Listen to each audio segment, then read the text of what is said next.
कालकुंद्रीत विद्यार्थिनीच्या स्वागताने आमदार शिवाजीराव पाटील भाऊक, उपस्थितांनी अनुभवला एक हृदयस्पर्शी क्षण. सत्तेपेक्षा माणसांचं प्रेम मोठं, असं आमदार पाटील यांचे भावनिक उद्गार. राजकारणाच्या धावपळीत आकडे, आश्वासने आणि विकास कामांच्या चर्चा असतात. मात्र कधी कधी एखाद्या निरागस स्पर्शातून, एखाद्या भावनिक नजरेतून लोकप्रतिनिधींच्या आयुष्याची खरी कमाई समोर येते. असाच एक हृदयस्पर्शी क्षण चंदगड तालुक्यातील कालकुंद्री येथे अनुभवायला मिळाला. या कार्यक्रमानिमित्त आमदार शिवाजीराव पाटील कालकुंद्री येथे गेले असता कुमारी स्वराली सागर पाटील या विद्यार्थिनीने त्यांचे आपुलकीने स्वागत केले. हे स्वागत औपचारिकतेपुरते मर्यादित नव्हते. आमदार पाटील यांना समोर पाहताच स्वराली भावूक झाली.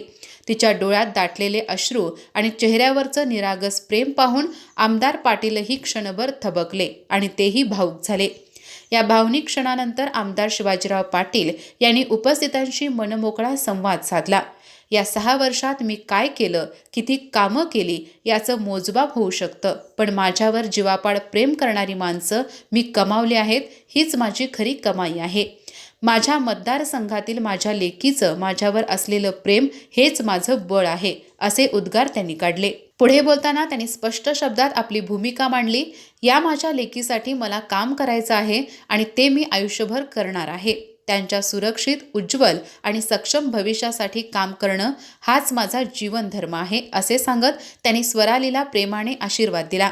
स्वराली बाळ, खूप मोठी हो, माझा आशीर्वाद कायम तुझ्या पाठीशी आहे, असे शब्द त्यांनी उच्चारले.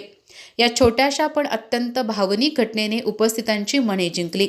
सत्तेपेक्षा माणुसकी मोठी आणि विजयापेक्षा विश्वास अधिक मौल्यवान असतो, हेच या प्रसंगातून पुन्हा एकदा अधोरेखित झाले. राजकारणाच्या पलीकडे जाऊन लोकप्रतिनिधी आणि जनतेमधील भावनिक नातं किती घट्ट असू शकतं, याचं जिवंत उदाहरण कालकुंद्रीत पाहायला मिळालं. अधिक माहिती आणि ताज्या घडामोडींसाठी आजच आमचे चॅनल सबस्क्राईब करा.